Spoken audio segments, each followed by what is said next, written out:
So LEGO recently revealed their new V-19 Torrent Starfighter set, and I actually really like it. I think that since it's a small one-man Starfighter, it's good that they downsized it.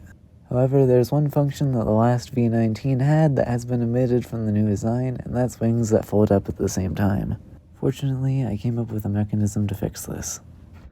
So here is the mechanism for the folding wing function. As you can see, I do not have the official set here. It hasn't even been released when I'm making this video. So yeah, I don't plan on getting it day one. I think I'll just wait for a sale. So if you do get it before me, I thought I'd make a video just showing you the modifications I'm gonna do so that you can do that. So you may have to do a little bit of troubleshooting to fit this into the model, but it's not that big, so really the only thing you should need to change would be like the size of this brick here and the length of this axle. Everything else you should be able to integrate pretty nicely.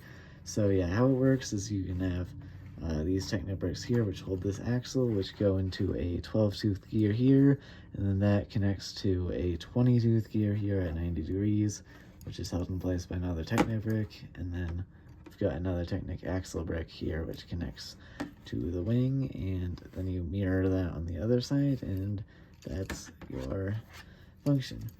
You do have to make sure you position the gear correctly, because if you put it on like the wrong notch, the angle won't be right. As you can see, here it is, obviously the gear is on the wrong notch, so that's what I'm talking about. You have to make sure it gets to the right place.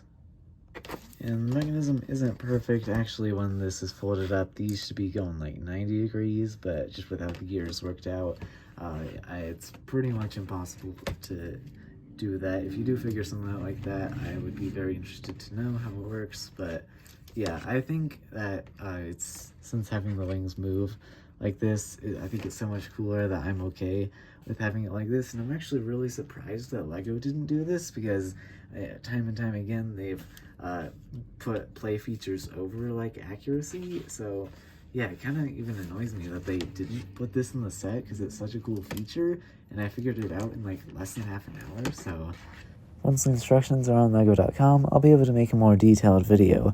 But in the meantime, I hope this is helpful. Thanks for watching.